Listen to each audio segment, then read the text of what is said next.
مرحبا أهل الكمال مرحبا أهل النوادي. بسم الله الرحمن الرحيم. الفاتحة إلى روح سيدنا وحبيبنا وشفيعنا رسول الله محمد بن عبد الله وعلى آله وأصحابه وأزواجه وذريته وأهل بيته أجمعين، خصوصا إلى روح سيدنا أحمد بن عيسى المهاجر الفقيه المقدم محمد بن علي بعلوي وأصوله وفروئهم أن الله يعلي درجاتهم في الجنة يكثر مصوبتهم ويضاعف حسناتهم ويحفظنا بجاههم وينفعنا بهم ويعيد علينا من بركاتهم وأسرارهم وأنوارهم وعلومهم ونفحاتهم في الدين والدنيا والآخرة وإلى حضرة النبي. الفاتحة.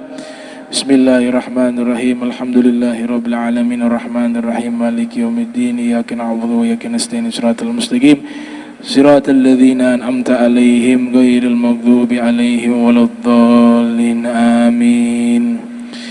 بسم الله الرحمن الرحيم. السلام عليكم ورحمة الله وبركاته.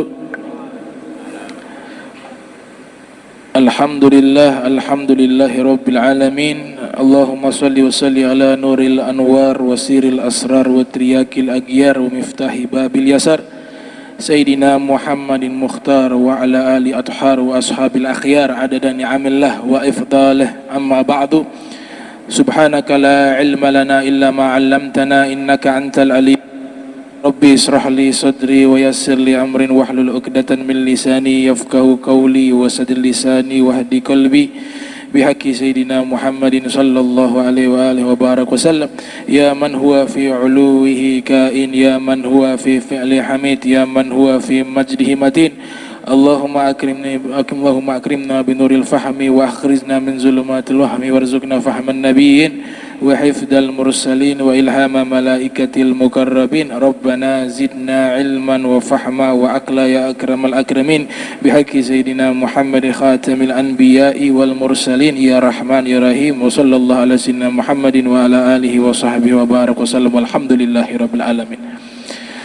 Alhamdulillah, puji syukur kehadirat Allah subhanahu wa ta'ala, dan tak lupa salawat dan salam tercurahkan kepada junjungan mulia Nabi kita Muhammad sallallahu alaihi wasallam beserta segenap keluarga beliau, sahabatnya dan umatnya yang senantiasa menjalankan ajaran beliau hingga akhir masa nanti.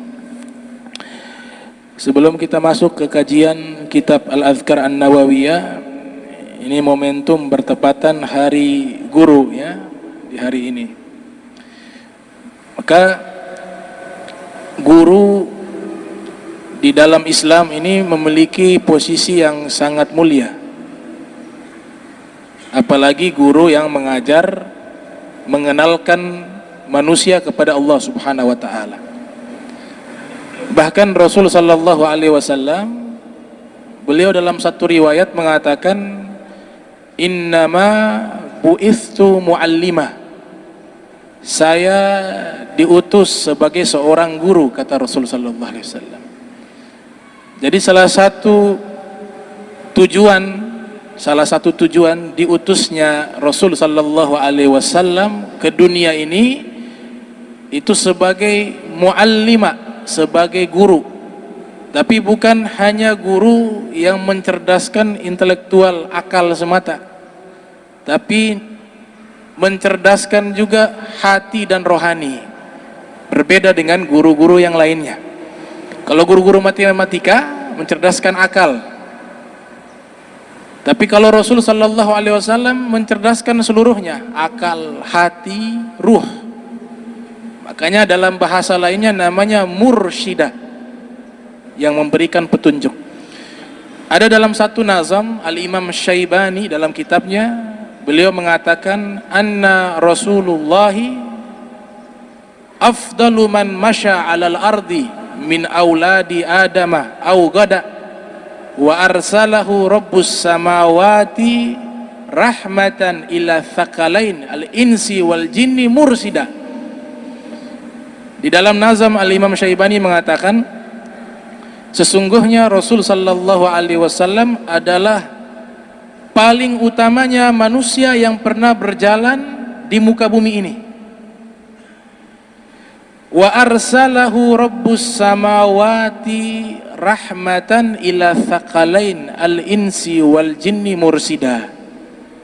Dan sang pencipta langit, yaitu Allah subhanahu wa ta'ala, mengutus beliau sebagai rahmat kepada dua jenis makhluk, yaitu jin dan manusia.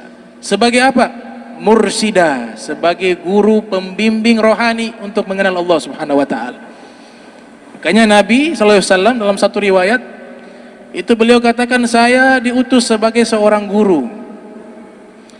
Di dalam riwayat yang lain, pangkat guru di dalam Islam, apalagi guru yang mengenalkan kita kepada Allah subhanahu wa ta'ala, yang disebut dengan mursyid, itu dijadikan murid seperti budak. Budak artinya tidak memiliki dirinya, seutuhnya milik sang guru. Makanya dalam terminologi ilmu tasawuf, dan ini guru yang seperti ini tidak sembarangan, tidak semua pangkat guru dia mursyid, tidak semua. Punya syarat-syarat yang begitu ketat, dan orangnya pasti orang soleh yang dekat kepada Allah subhanahu wa ta'ala. Bukan pengakuan, tapi memang diakui oleh para ulama bahwa beliau adalah seorang mursyid. Tidak bisa mengaku sendiri atau diangkat oleh murid, tapi diakui oleh orang-orang solihin, namanya mursyid. Al-Imam Ali bin Abi Thalib mengatakan, man 'allamani harfan wahidan ana 'abdun, man 'allamani harfan wahida. Saya seorang budak bagi guru yang telah mengajarkan kepada saya satu huruf, kata Imam Ali bin Abi Thalib. Nah, ini pemahaman guru mursyid di dalam agama Islam. Di dalam kitab Al-Anwaru Qudusiyah ala Gawaidis Sufiyah yang disusun oleh Imam Abdul Wahhab Sya'rani rahimahumullah, beliau mengatakan kalau murid yang belajar kepada mursyid namanya salik, jamannya salikun. Orang ingin menempuh ilmu baik zohir maupun batin. Bukan zohir saja, tapi batin juga. Ini gurunya luar biasa, gurunya tidak sembarangan. Posisinya seperti apa? Dikatakan posisinya seperti kalmait al-ghasil, kalmait bainal ghasil. Murid tersebut posisinya seperti mayat di depan orang yang memandikan jenazah. Jadi gak bisa apa-apa, digerakkan kanan kiri, dia tunduk. Dan ini Rasul sallallahu alaihi wasallam, beliau punya murid-murid seperti itu semua. Di hadapan Nabi seperti mayat, Rasulullah SAW seperti pemandi yang memberikan apa? Yang memandikan jenazah. Ini menurut para ulama mutasawwifun, para ulama yang ahli dalam ilmu tasawuf, mereka memposisikan murid seperti jenazah di hadapan orang yang memandikan jenazah. Luar biasa. Bahkan dikatakan, orang kalau sudah mengambil profesi atau kesibukannya sebagai muallim, sebagai guru, itu dikatakan oleh para ulama, laula murabbi ma araftu rabbi. Kalau bukan seorang guru, maka kami tidak mengenal Allah. Laula murabbi ma araftu rabbi. Itu dikatakan kalau orang tersebut sibuknya mengajar, membimbing manusia untuk mengenal Allah. Dia punya hari-harinya hanya untuk mengajar kepada manusia agar mengenal Allah, khususnya kepada kaum muslimin. Dia didoakan oleh seluruh makhluk, bahkan mendapatkan rahmat dari Allah. Malaikat, seluruh penduduk langit bumi, bahkan hewan-hewan di lautan dan di darat, seluruhnya mendoakan kepada orang yang mengajarkan manusia untuk mengenal Allah. Nabi katakan dalam hadis, innallaha wa malaikatahu wa ahlas samawati wal ard hatta hut fil bahr wa nahl fi juhriha yusalluna ala muallimin nasil khaira, atau kama qala Rasul sallallahu alaihi wasallam. Dalam satu riwayat Nabi bersabda, sesungguhnya Allah dan malaikat-malaikatnya dan penduduk langit dan penduduk bumi, bahkan ikan di laut, lebah yang ada di sarangnya, seluruhnya yusalluna, mereka bersalawat. Bersalawat kepada siapa? Ala muallimin nas, orang yang mengajarkan manusia khaira, kebaikan. Luar biasa. Dapat salawatnya Allah, malaikat, penduduk langit, penduduk bumi, ikan di laut, dan lebah yang ada di lautan. Ini kata ulama mengatakan itu ikan di laut artinya bukan ikan hut. Hut itu artinya ikan paus. Bukan hanya ikan paus saja, tapi seluruh ikan. Lebah bukan hanya lebah saja, tapi seluruh hewan mewakili. Ikan paus mewakili ikan, lebah mewakili hewan yang ada di darat. Mereka bersalawat kepada orang yang mengajarkan manusia kebaikan. Kalau salawat dari Allah disebutkan dalam kitab Al-Qirtas ala Syarhi Ratibul Attas dari Sayyidina Abdullah ibni Abbas radhiyallahu anhuma mengatakan as-salatu minallah rahmah. Kalau salawat dari Allah artinya rahmat, kasih sayangnya Allah subhanahu wa ta'ala. Jadi orang yang mengajarkan kebaikan dia dapat kasih sayangnya Allah. Kemudian as-salatu minal malaikatil istighfar. Kalau salawat dari malaikat artinya istighfar. Malaikat tidak punya dosa, jadi malaikat tidak beristighfar untuk diri malaikat, tapi malaikat beristighfar kepada orang yang mengajarkan kebaikan. Dan doaul malaikah mustajab la hijabalah. Doanya para malaikat itu Allah terima, tidak ada hijab. Kemudian sholawatnya manusia ahlul ard, yaitu manusia, artinya apa? Ad-doa wa tadarru, doa dan pengharapan kepada Allah. Kemudian salawat atau salat dari hewan artinya adalah tasbih. Jadi dia mendapatkan rahmatnya Allah, istighfarnya malaikat, doanya manusia, tasbihnya hewan bagi orang yang mengajarkan manusia kebaikan. Dalam riwayat yang lain Rasul sallallahu alaihi wasallam beliau mengatakan bahwa beliau mendapatkan ilmu dari Allah. Addabani Rabbi fa ahsana ta'dibi. Sang penciptaku, kata Rob artinya sang pencipta, telah mendidik aku dengan pendidikan terbaik, kata Rasulullah sallallahu alaihi wasallam. Jadi Nabi punya guru yang asli itu sebenarnya bukan makhluk. Jibril datang itu bukan sebagai guru, tapi sebagai formalitas. Kalau ilmu agama itu harus ada guru, ilmu agama Islam harus memiliki guru. Makanya Jibril datang. Padahal tanpa Jibril Nabi SAW sudah memiliki ilmu, karena Allah yang nyatakan wa anzalallahu alaikal kitaba wal hikmata wa 'allamaka ma lam takun ta'lam. Kami telah menurunkan, Allah telah menurunkan kepadamu Al-Quran dan hikmah, dan dia Allah telah mengajarkan kepadamu seluruh ilmu. Jadi gurunya Rasul SAW adalah Allah. Tapi Jibril diutus sebagai formalitas bahwa ilmu agama Islam ini ketika ingin mendalaminya dan mempelajarinya harus memiliki guru. Man la syaikha lahu fa syaikhahu syaitan. Siapa yang tidak punya guru, maka gurunya syaitan. Maka diutuslah Jibril sebagai pangkat seorang guru. Sampai kapan kita harus berguru kepada seorang guru yang membimbing kita? Sampai meninggal. Karena Jibril itu ketemu Nabi membawa wahyu itu sampai Nabi menjelang wafat. Baru Jibril sudah tidak hadir lagi. Artinya kalau punya guru yang membimbing itu sampai meninggal baru selesai. Makanya Jibril selesainya ketika Nabi SAW sudah meninggal dunia, baru Jibril sudah tidak turun lagi. Makanya Ummu Aiman menangis. Sayyidina Abu Bakar, Sayyidina Umar tanya, kenapa menangis? Dia katakan, Nabi sudah meninggal? Bukan. Rasulullah meninggal memang saya sedih. Tapi ada kesedihan yang kedua, apa itu? Berarti wahyu sudah tidak ada. Karena Rasul SAW Nabi terakhir. Setelah Nabi tidak ada lagi satu makhluk yang mendapatkan wahyu. Hanya batas Rasulullah SAW. Walaupun Nabi Isa, walaupun Nabi Khidir, walaupun Nabi Ayub, walaupun Nabi Idris. Ini sebagian ulama mengatakan masih hidup. Nabi Idris masih hidup, Nabi Isa masih hidup, Nabi Khidir masih hidup. Sebagian ulama mengatakan masih hidup. Tapi mereka tidak diberikan wahyu. karena wahyu sudah terputus sejak wafatnya Rasulullah sallallahu alaihi wasallam.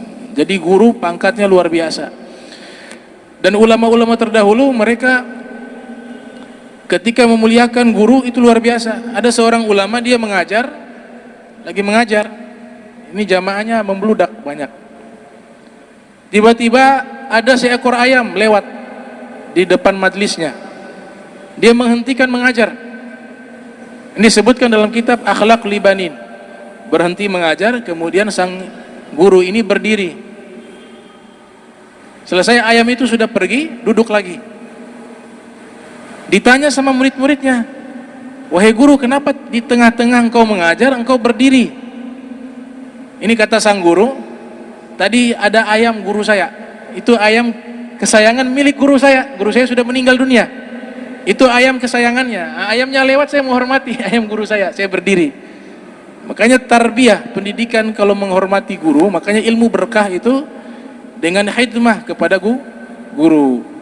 Ya, kita mungkin ilmunya sedikit, tapi keberkahan karena kita berkhidmah kepada para ulama, para kaum solihin, mungkin keberkahannya lebih dibanding orang yang belajar tapi tidak berkhidmah kepada guru. Ada pengarang Ratibul Attas, itu bernama Al-Habib Umar bin Abdurrahman Al-Attas. Ada beliau punya murid namanya Syekh Ali Baros. Bahkan di Fatihahnya harus bergandengan dengan sang murid. Ini belajarnya sedikit, tidak banyak menghabiskan waktu untuk belajar, tapi khidmah kepada Habib Umar luar biasa. Satu ketika beliau katakan, "Ini saya punya kawan-kawan yang waktu belajar mereka sudah lulus, sudah pandai. Saya hanya sibuk mengurus guru." Dalam hatinya berbicara seperti itu.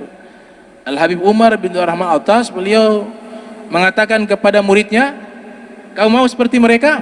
Ya, kau baca kitab Bidayatul Hidayah. Dibaca baru bab pertama, Allah kasih futuh, ilmu laduni." Nah, beliau lebih alim daripada murid-murid yang lainnya. Berkat apa? Berkat khidmah kepada guru. Maka kalau berbicara guru, agama kita sudah mengajarkan tentang adab dan posisi pangkat sebagai guru. Ya, kita lanjutkan pembahasan. Rawaina fi sahih Muslim aidan an Abi Hurairah radhiyallahu anhu qala Rasul sallallahu alaihi wasallam li an aqula subhanallah walhamdulillah wala ilaha illallah wallahu akbar ahabbu ilayya mimma tala'at alaihi syams. Kami riwayatkan dalam hadis sahih Muslim dari Abi Hurairah, Rasul sallallahu alaihi wasallam bersabda, li an aqula, dengan aku membaca subhanallah walhamdulillah wala ilaha illallah wallahu akbar ahabbu ilayya mimma tala'at alaihi syams. Nabi bersabda, aku membaca kalimat subhanallah walhamdulillah wala ilaha illallah wallahu akbar, ini kalimat ini aku lebih cinta dibanding segala sesuatu yang ada di bumi yang terkena sinar matahari. Jadi kalimat zikir subhanallah walhamdulillah wala ilaha illallah wallahu akbar, itu Nabi SAW lebih cinta dibanding segala sesuatu yang ada di bumi yang terkena sinar matahari. Yang terkena sinar matahari semuanya, tambang emas, tambang batu bara, ya perak, harta yang berharga di dunia ini. Nabi katakan, saya membaca zikir subhanallah walhamdulillah wala ilaha illallah wallahu akbar, itu saya lebih cinta dibanding harta dunia ini seluruhnya. Ini ucapan Rasul SAW bukan sekedar ucapan semata. Nabi ingin menunjukkan bahwa kalimat ini nanti di akhirat dia lebih mahal daripada isi dunia. Kalimat ini nanti nilainya terlihat di akhirat. Maka zikir-zikir seperti ini Nabi ajarkan, kalau kita baca kemudian nanti diterima oleh Allah Subhanahu wa taala, ini kita akan dapati dia punya manfaat yang besar sebelum di dunia. Di dunia kita dapat, tapi di akhirat jauh lebih besar. Dan harganya lebih mahal daripada dunia dan seisi dunia. Kalimat subhanallah walhamdulillah wala ilaha illallah wallahu akbar. Cuma zikir seperti ini nilainya itu menjadi berharga ketika mereka berzikir dengan menghadirkan hati. Kalau salawat kepada Rasul sallallahu alaihi wasallam itu tidak disyaratkan khusyuk. Siapapun bersalawat diterima oleh Allah Ta'ala. Tapi zikir tetap diterima, cuma nilainya berbeda-beda sesuai kapasitas orang yang berzikir. Kalau zikirnya dia lebih khusyuk, menghadirkan hati, maka nilainya lebih besar di sisi Allah Subhanahu wa Ta'ala. Makanya iman orang ini ada macam-macam. Ada iman macam-macam. Iman ini ada 4. Ada iman naik, dia turun. Al-iman yazid wa yankus. Kadang dia naik, kadang dia turun. Imannya orang awam. Naiknya kapan? Ketika dia makin banyak melakukan kebaikan dan ketaatan, di saat itu imannya lagi naik. Tapi ketika dia bermaksiat, maka di saat itu imannya tuh turun. Ada iman yang kedua, la yazid wa la yankus. Iman yang kedua tidak pernah naik, tidak pernah turun. Dia stabil. Imannya malaikat. Nah, malaikat dari awal imannya begitu saja. Iman yang ketiga, yazid wa la yankus. Naik terus, tidak pernah turun. Imannya para nabi dan para rasul. Iman para nabi, para rasul itu tidak pernah turun. Makin lama makin naik, makin Allah uji makin naik imannya. Ya, idza habballahu 'abda ibtalah. Kalau Allah mencintai seorang hamba, Allah uji dia. Dia imannya naik tidak? Apa turun?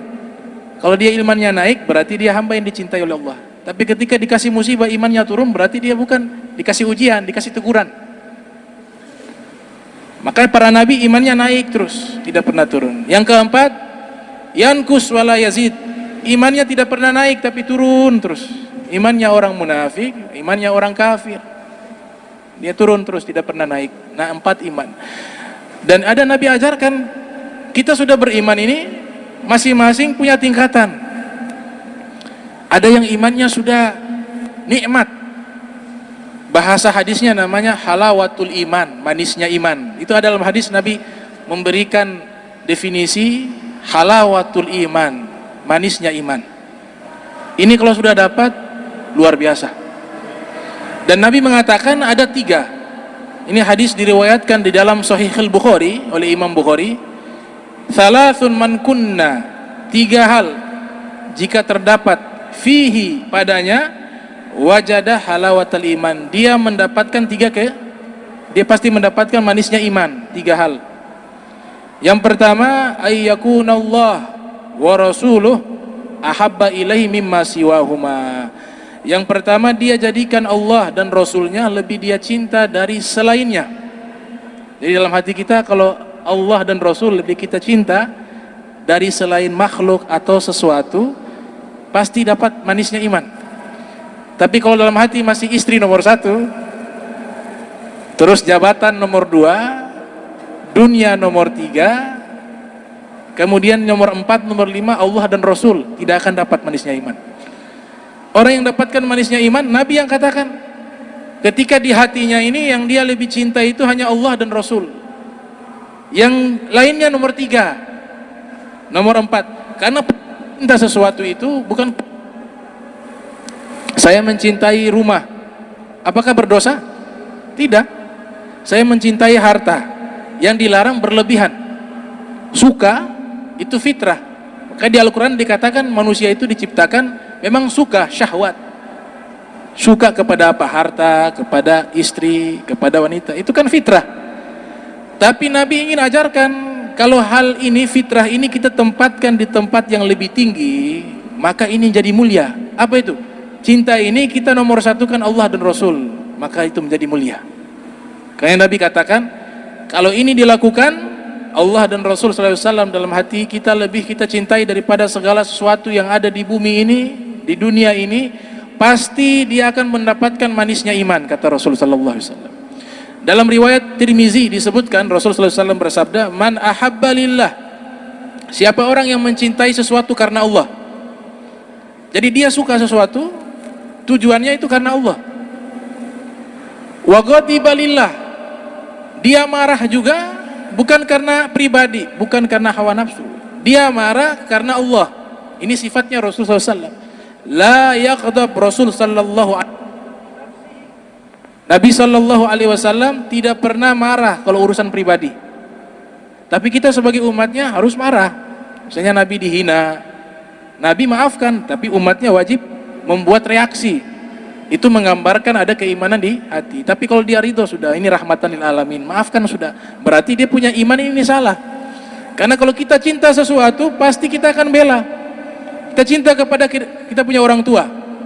Orang tua saja kalau ada orang yang hina, apakah kita bilang sudah, maafkan sudah, tidak apa-apa? Kan tidak mungkin, pasti marah. Begitu apalagi Rasul sallallahu alaihi wasallam. Makanya cinta sesuatu karena Allah, benci kepada atau marah karena Allah, wa a'ta lillah, memberikan sesuatu juga karena Allah, wa mana'a lillah, tidak memberikan sesuatu juga karena Allah. Apapun yang dia lakukan semata-mata karena Allah, apa kata Nabi? Faqad istakmala iman. Oh, imannya sempurna, kata Rasul sallallahu alaihi wasallam. Tapi kalau marahnya selain Allah, selain Rasulullah, maka imannya belum sempurna. Marahnya karena harta, marahnya karena jabatan, marahnya karena selain daripada Allah dan Rasul, dia marah, tidak pengaruh dengan iman. Tapi ketika marah, cinta sesuatu karena Rasul sallallahu alaihi wasallam, maka Nabi katakan imannya sempurna. Faqad istakmala iman. Kemudian yang kedua, kata Nabi sallallahu alaihi wasallam, an yuhibbal mar'a la yuhibbuhu illa lillah. Dia mencintai seseorang semata-mata karena Allah. Dalam riwayat yang lain Nabi bersabda, la yu'minu ahadukum hatta yuhibba li akhihi ma yuhibbu li nafsi. Tidak sempurna keimanan seorang di antara kalian hingga dia mencintai saudaranya sama seperti dia mencintai dirinya. Jadi cinta saudaranya sama seperti mencintai dirinya. Ini kalau sudah dilakukan, kata Nabi, imannya sempurna. Nah, cinta ini ada punya hak, ada punya urutan. Tadi dikatakan nomor satu itu cinta kepada Allah subhanahu wa ta'ala. Nomor dua cinta kepada Rasul sallallahu alaihi wasallam. Nomor tiga cinta kepada para murabbi. Kalau guru yang mengenalkan kita kepada Allah, itu cinta nomor tiga. Nomor empat kepada orang tua. Nomor lima kepada anak. Enam kerabat.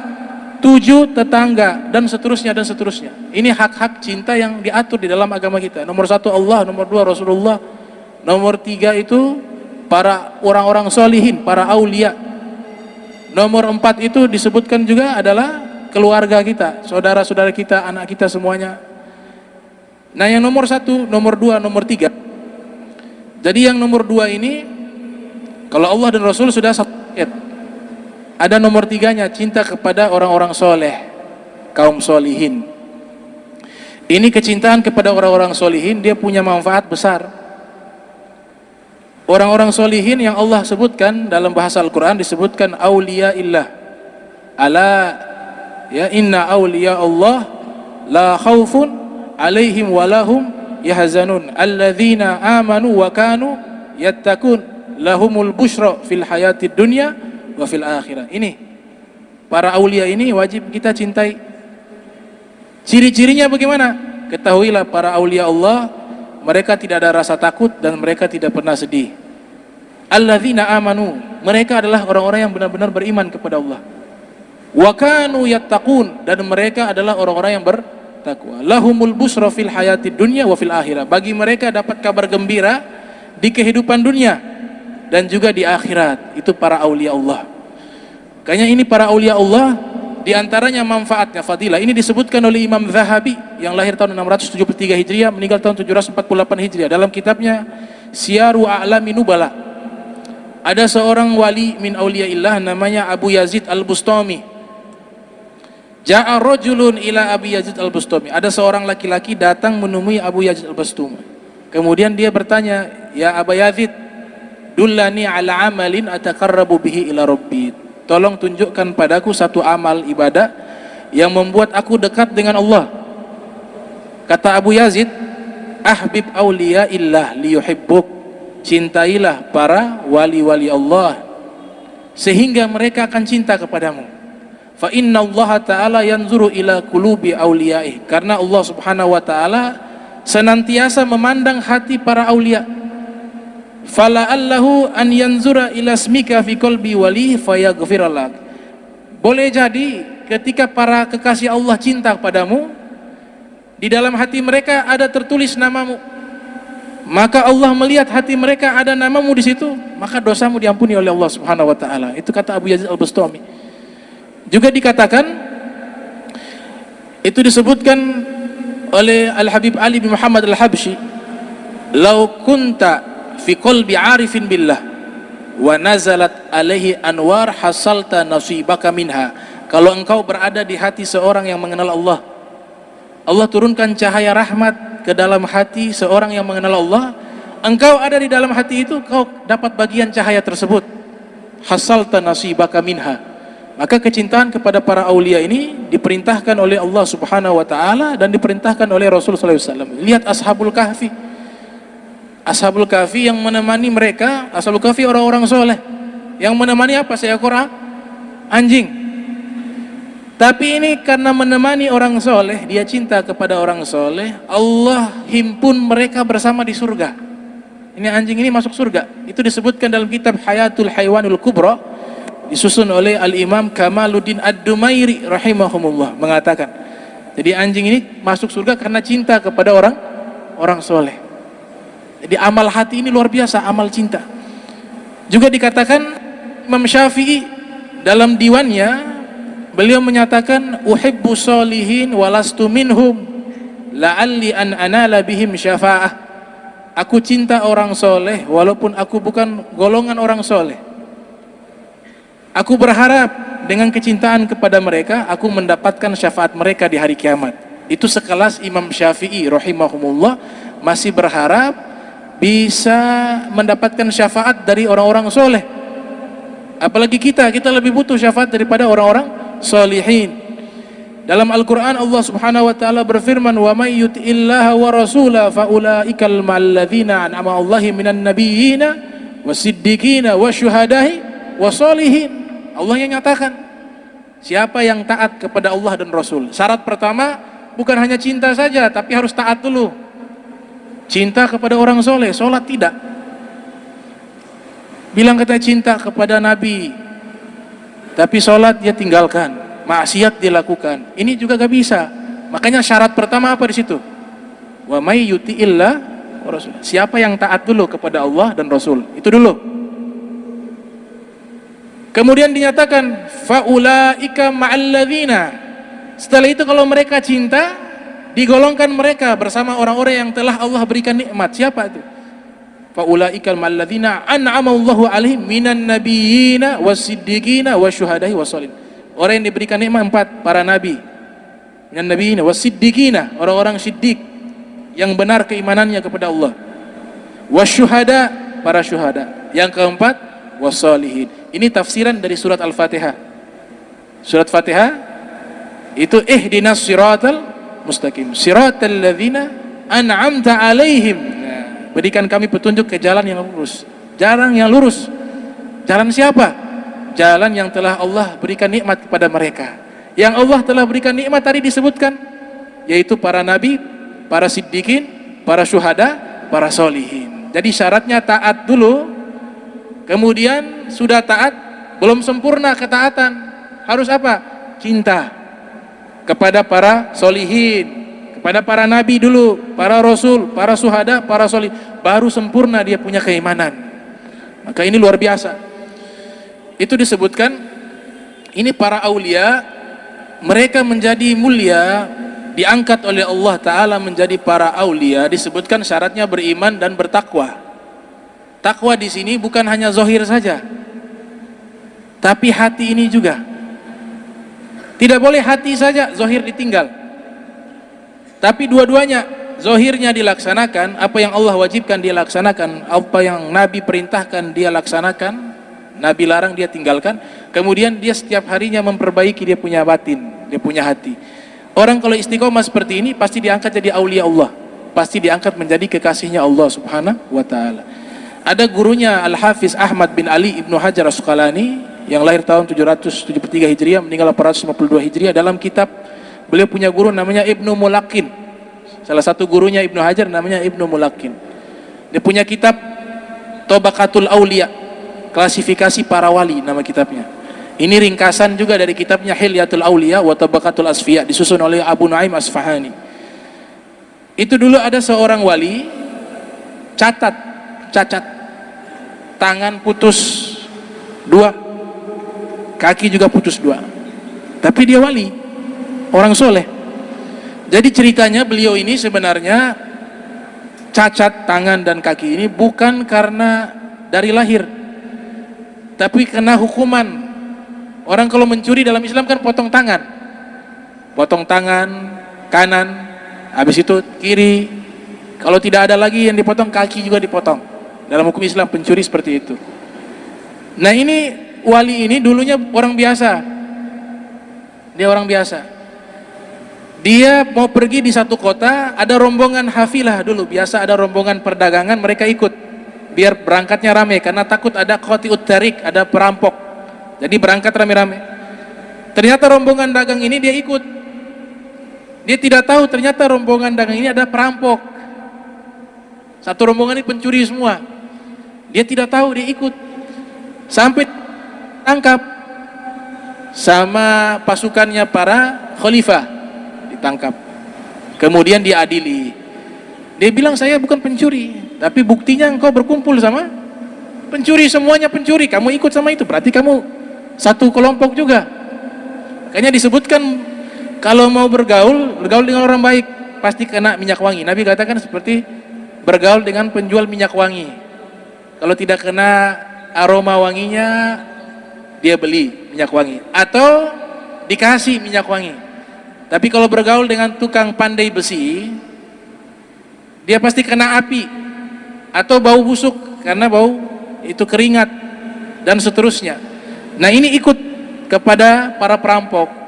Dia tidak mencuri, tapi karena ikut rombongan perampok dia dihukum juga. Akhirnya mereka potong tangannya, kesian 2. Karena merampok dengan harta yang begitu banyak.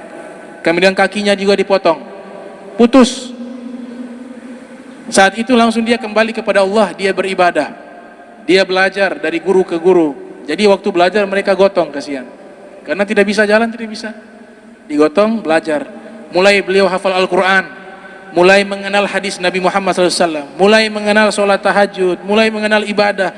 Allah angkat jadi wali. Nah, ada seorang yang mau belajar ilmu agama, mau dibimbing kepada seorang mursyid, dia mendapatkan kabar bahwa ada seorang wali yang cacat, tangan tidak ada, kaki tidak ada. Ini pemuda ini dia berangkat pengen belajar kepada, itu disebutkan namanya Al-Imam Aqta. Dia punya julukan Aqta, itu artinya terputus, tangan putus, kaki putus. Ternyata waktu sampai di masjid, Imam Aqta jadi imam sholat maghrib. Pas bacaan Al-Qurannya kedengaran. Ini pemuda lihat, oh ini yang namanya ulama besar wali nih, Imam Aqta, saya mau belajar kepada beliau. Jadi makmum ini pemuda. Ternyata Imam Aqta punya bacaan Fatihah biasa-biasa saja. Dia tidak pakai lagu, tidak pakai, biasa. Bahkan menurut dia ada yang salah tajwidnya. Dia sholat, wah ini wali gimana nih baca Fatihah kurang benar. Akhirnya dia niatnya dia batalkan. Kalau ini bukan guru. Bacaannya benar tetap, cuman kurang sempurna. Menurut dia kurang sempurna, bacaannya kurang bagus. Hatinya ini sudah prasangka buruk. Oh berarti dia gak mungkin jadi wali ini. Baca Fatihah kurang enak didengar. Sudah, dia batalkan niat. Tidak jadi belajar, dia keluar. Di tengah jalan, di depan masjid dia rasa buang air kecil, masuk ke toilet. Habis masuk toilet dia keluar, tahu-tahu di depan ada singa. Nah, di singa di depan pintu. Karena ini masjidnya di dekat hutan. Dia ketakutan. Dia teriak, tolong, tolong. Imam Aqta keluar. Beliau keluar, digotong sama murid-muridnya. Itu Imam Aqta bilang, ya Asad, wahai singa, jangan ganggu saya, tamunya saya, jangan diganggu, kau pergi. Itu singa langsung pergi. Sebelum singa itu pergi, singa datang menghampiri Imam Aqta. Kemudian Imam Aqta mencium kepala singa. Setelah itu singa pergi. Kemudian Imam Aqta bilang, ishtagaltum bizawahirukum fakhiftum Asad. Kalian ini hanya sibuk masalah zahir saja, selalu nilai orang dari casing, makanya kalian takut sama singa. Wa nahnu, kami ini para aulia Allah, ishtagaltum bibawatinina fakhafanal asad. Kami para aulia selalu sibuk mengurus bagian hati kami. Makanya singa takut kepada kami, begitu. Jadi kalau bagian dalam sudah baik, sudah suci, sudah bersih, ini makhluk Allah tundukkan. Apalagi dia punya takutnya hanya kepada Allah. Dia tidak takut yang lain, hanya kepada Allah Subhanahu wa taala. Maka Allah akan tundukkan makhluk Allah takut kepadanya. Ini Imam Akhto katakan demikian. Para aulia mereka begitu. Mereka selalu mengurusi bagian bukan hanya zohir saja, tapi juga dalam. Tapi bukan berarti zohir tidak dikerjakan. Karena Nabi punya doa itu dijadikan Allahumma ja'al sarirati khairan min alaniyati waj'al alaniyati salihah. Doanya Rasul sallallahu alaihi wasallam. Ya Allah, Allahumma ja'al, ya Allah jadikanlah sarirati, hatiku, khairun min alaniyati, lebih baik daripada yang kelihatan, lebih baik daripada yang zohir, dan jadikan yang zohir ini juga baik. Ada doa ketika kita berkaca, Allahumma hassin khalqi wa khuluqi kama hassanta, Allahumma hassin khuluqi kama hassanta khalqi. Ya Allah, perbaguslah akhlakku sebagaimana engkau memperbagus fisikku. Itu doanya berarti dua, disuruh luarnya bagus juga dalamnya bagus. Makanya ada dua karakter orang soleh tapi modelnya berbeda. Yang satu fokus saja bagian hati, dia tidak peduli bagian zohir. Namanya Sayyidina Uwais Al-Qarani. Itu pakaiannya compang-camping, sampai satu kampung bilang dia orang gila, majnun. Ini orang besar. Satu orang soleh, pakaiannya rapi tapi soleh. Sayyidina Hasan bin Ali bin Abi Thalib, itu pakaiannya necis, rapi. Abu Hanifah bajunya mahal. Tapi ini gambarannya apa? Dia punya luar baik, itu ajaran Nabi. Nabi katakan, innallaha jamil yuhibbul jamal. Allah Subhanahu wa taala maha cantik, maha indah, mencintai yang indah-indah. Dia kasih. Makanya luarnya bersih, rapi. Tapi Uwais Al-Qarani punya pandangan berbeda. Beliau sibuk rapikan dalam, di luar tidak. Jadi gambarannya di sini apa? Boleh di luar rapi, tapi berusaha di dalam lebih rapi lagi. Berarti nilai yang paling mahal itu di dalam. Makanya Sayyidina Uwais Al-Qarani ini belum pernah ketemu Rasulullah SAW, tapi hidup di zaman Nabi. Dia rindu ketemu Rasulullah SAW, cuma di tempat tinggalnya beliau tidak bisa tinggalkan, ada ibunya beliau sudah tua, jadi beliau ngurus, tinggal di Yaman. Itu Imam Zahabi mengatakan huwa qudwah, ini Uwais adalah seorang qudwah, contoh teladan yang baik. Wa sayyidu tabi'in fi zamanih, pemimpin para tabi'in di zamannya. Wa zahid, orang yang zuhud terhadap dunia. Nabi katakan dalam riwayat Muslim, inna sayyidat tabi'in rajulun yuqalu lahu Uwais Al-Qarani, kana lahu walidah wa kana baran biha wa kana lahul bayat. Nabi katakan pemimpin tabi'in yang paling terbaik adalah seorang yang bernama Uwais Al-Qarani. Bayangkan Rasulullah SAW memperkenalkan di hadapan para sahabat. Nabi bilang pemimpin para tabi'in Uwais Al-Qarani. Dia memiliki seorang ibu dan dia berbakti kepada ibunya, dan dia juga ada bekas penyakit kusta. Dia berdoa kepada Allah, beliau doa kepada Allah, ya Allah hilangkan penyakit kusta. Dihilangkan seluruh penyakit kusta. Beliau minta tolong sisakan satu tanda penyakit kusta, surah di pusar. Kenapa? Biar selalu mensyukuri nikmat sehat. Kalau dia sudah sehat, dia lihat dulu pernah sakit, ini penyakit tandanya masih ada, dia ingat lagi syukur nikmat sehat. Itu Uwais Al-Qarani. Jadi satu kampung dianggap beliau orang gila. Dan beliau ini nanti di hari kiamat, Nabi katakan apa? Annahu yashfa'u yaumal qiyamah fi mithli Rabi wal Mudhar. Lau aqsama 'ala Allahi la abarrah. Kata Rasulullah SAW, ini Uwais Al-Qarani di hari kiamat nanti, dia akan berikan syafaat kepada dua suku, seperti dua suku besar Arab, suku Rabi dan Mudhar. Ini jutaan orang. Jadi di hari kiamat ini Uwais Al-Qarani akan berikan jutaan orang Islam syafaat. Ini Rasulullah SAW katakan. Padahal di dunia tidak terkenal, dianggap orang gila. itu beliau kalau mau makan saja cari di tempat sampah, saking miskinnya. Beliau ini zuhud. Tempat sampah. Kalau dapat roti, beliau bagi 3. Padahal sudah susah. 1 bagian untuk beliau, bagian yang kedua, yang beliau dahulukan orang tua. 1 bagian untuk ibunya, bagian kedua untuk beliau, bagian ketiga sedekah kepada fakir miskin. Padahal beliau miskin.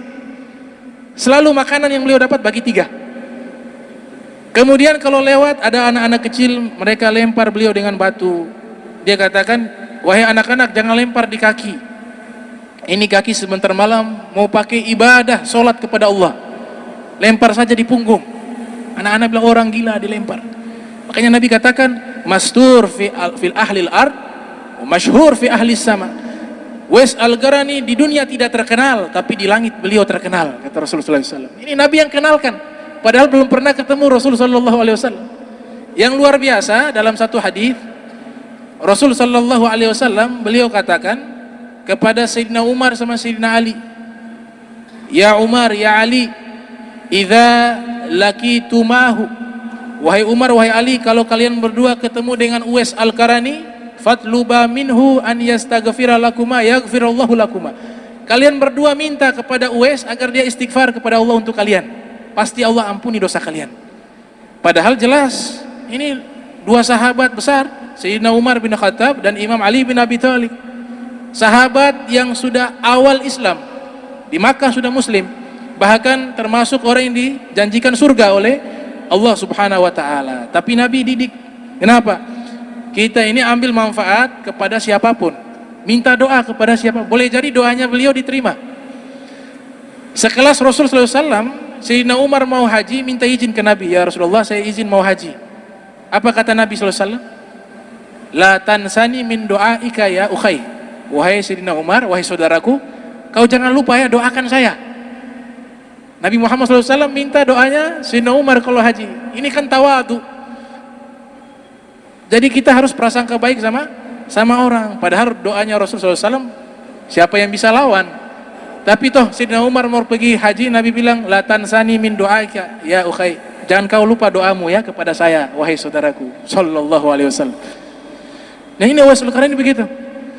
Nabi bilang, wahai Umar, wahai Ali, cari, kalau ketemu minta istighfar kepada Uwais Al-Qarani. Akhirnya waktu berjalan sampai di masa Sayyidina Umar bin Khattab, di akhir-akhir khilafah beliau, ketemu dengan Uwais Al-Qarani.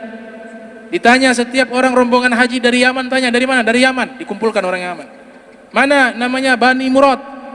Bani Murad dipisah. Mana Al-Qarni? Mana suku Al-Qarni? Hanya dapat bapak tua 1. Oh, saya suku Al-Qarni. Kenapa wahai Amirul Mukminin? Kata Sayyidina Umar, kau kenal orang yang bernama Uwais? Kata orang tua itu, oh jangan, kenapa cari dia? Wahai Amirul Mukminin, itu orang gila. Orang gila, dianggap orang gila. Padahal terkenal, Nabi ajarkan kepada para sahabat, cari tahu nih, cari, minta doanya nih Uwais Al-Qarani. Kata Sayyidina Umar, bika labih, yang gila kamu bukan dia. Sayyidina Nabi bilang, bika labih, yang gila kamu bukan dia. Di mana dia sekarang? Lagi jaga kami punya kambing. Subhanallah. Beliau hanya tugas jagain kambing orang-orang Yaman. Bani Murad punya kambing, beliau jaga. Sayyidina Umar manggil Sayyidina Ali bin Abi Thalib, wahai Imam Ali, kita sudah ketemu dengan Uwais, ayo kita pergi ketemu. Wah, Sayyidina Ali keluar, dua-dua cari. Ternyata beliau lagi sholat di atas bukit, di sampingnya kambing beliau lagi sholat. Uwais melihat kedatangan 2 orang tersebut, beliau meringkas sholat sunnah. Saya salam, ditanya, wassalamualaikum, dikasih salam, dijawab waalaikumsalam. Siapa kalian? Dibilang, saya Umar bin Khattab. Oh, engkau Amirul Mukminin Umar. Ini saya sepupunya Rasulullah, Imam Ali bin Abi Thalib. Kemudian beliau kasih doa, fajazakumullah khairanil muslimin. Semoga Allah membalas kebaikan kepada kalian atas kebaikan kalian terhadap orang Islam. Kemudian Sayyidina Umar mengatakan, wahai Uwais, ada titipan salam. Ternyata di zaman Nabi menitipkan salam. Kata Nabi kepada Sayyidina Umar, Sayyidina Ali, faqra alaihi salam minni. Wahai Umar, wahai Ali, kalau ketemu dengan Uwais, sampaikan salamku Rasul sallallahu alaihi wasallam kepadanya. Ini salam dari Nabi, sudah diterima. Setelah itu Sayyidina Umar lihat pakaiannya compang-camping. Kata Sayyidina Umar bin Khattab, wahai Uwais, nanti mampir ke kantor, saya mau kasih uang. Apa kata Uwais? Wahai Amirul Mukminin, ini gaji saya untuk jaga kambing, belum saya habiskan, masih ada nih. Terus kenapa dikasih lagi? Dan saya tidak tahu nih, apakah sebelum saya habiskan ini saya masih hidup atau sudah meninggal, saya belum tahu. Sayyidina Umar teriak. Dia bilang, wahai Sayyidina Umar, di depan kita ada tanjakan, bukit yang tinggi. Ini sebentar kalau saya jalan di sana, saya juga belum tahu apakah saya bisa sampai di puncak atau belum. Tahu-tahu di tengah ajal sudah datang. Jadi tidak usah kasih saya uang, tidak kasih saya baju. Sayyidina Umar mengatakan, ya Allah, seandainya Umar tidak lahir, karena waktu itu jadi presiden, jadi khalifah. Seandainya ibuku dia tidak melahirkan saya, sehingga saya tidak memikul beban yang besar menjadi khalifah, karena nanti diminta pertanggungjawaban oleh Allah Subhanahu wa taala di hari kiamat. Kemudian sudah selesai, Uwais pergi. Beliau pergi sampai nantinya beliau pergi di Irak. Ada satu sahabat namanya Haram bin Hayyan. Haram bin Hayyan cari Uwais Al-Qarani, ketemu di mana? Di Sungai Efrat. Sampai di Sungai Efrat, Haram bin Hayyan mengatakan, wahai Uwais, belum sebut namanya Uwais, Uwais sudah jawab, marhaban ya Haram bin Hayyan. Padahal belum kenal. Selamat datang wahai Haram bin Hayyan. Kaifa araftani wa kaifa arafta ismi wa isma abik? Wahai Uwais, bagaimana kau kenal saya dan nama saya, nama bapak saya juga kau kenal? Kata Uwais, man arafa Allah arafa kulla syai. Siapa yang kenal Allah, dia kenal segala sesuatu, kata Uwais. Kenapa? Saya mau belajar. Boleh saya ikut engkau, kata Haram bin Hayyan. Kata Uwais Al-Qarani, sudah, nanti kita ketemu di hari kiamat saja, jangan ikut saya di dunia. Ini orangnya luar biasa. Yang berteman sama beliau malaikat, kata Imam Haddad. Beliau punya kawan malaikat. Itu beliau satu ketika lewat, yang menjadi orang besar, lihat bagaimana mereka memperhatikan bagian hati mereka. Makan, ada anjing di depan, dia ngobrol dengan anjing. Ini posisi makanan di tengah.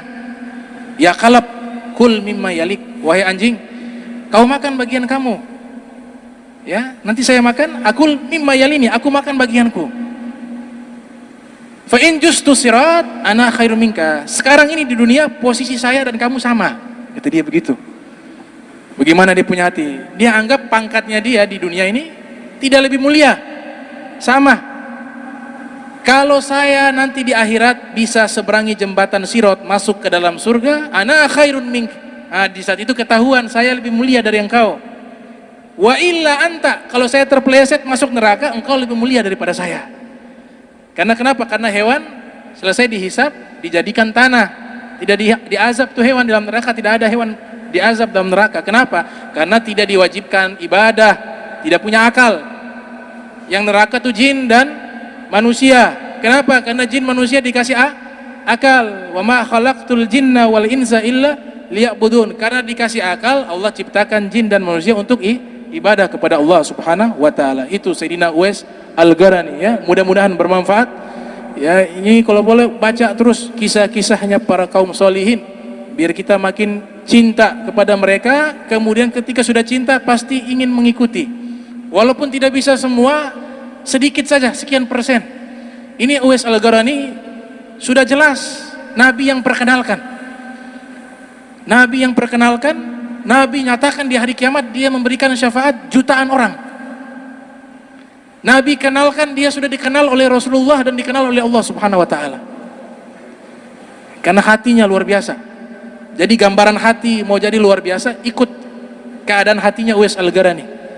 Itu beliau saking luar biasanya mengatakan dalam doa, Allahumma la tu'akhizni bi man mata ju'an fala tu'akhizni bi. Ya Allah, kalau ada orang muslim meninggal dalam keadaan kelaparan, jangan kau azab saya akan membiarkan orang lapar. Padahal beliau orang susah. Wa man mata uryanan fala tu'akhizni bi. Kalau ada orang muslim meninggal dalam keadaan telanjang, maka jangan kau azab saya karena saya membiarkan dia telanjang. Itu Sayyidina Uwais Al-Qarani. Makanya menjadi orang besar karena hatinya seperti itu. Mudah-mudahan kita punya hati diperbaiki oleh Allah Subhanahu wa taala. Kita punya ibadah mudah-mudahan makin hari makin baik, makin khusyuk, makin banyak dalam ketaatan kepada Allah Subhanahu wa taala dan makin kuat di dalam meninggalkan maksiat kepada Allah Subhanahu wa taala. Allahumma jam'ana hadza jam'a marhuma wa tafarraqana min ba'di tafarraqa ma'suma wa la taj'al minna wala minna syaqiyya wala mahruma. Allahumma nazzih qulubana anit ta'alluqi biman dunak waj'alna min qaumin tuhibbuhum wa yuhibbunak. Rabbana atina fid dunya hasanah wa fil akhirati hasanah wa qina adzabannar. Wa sallallahu alaihi Muhammadin wa ala alihi wa sahbihi wa barak wa sallam wa lafu minkum. Wassalamu alaikum warahmatullahi wabarakatuh.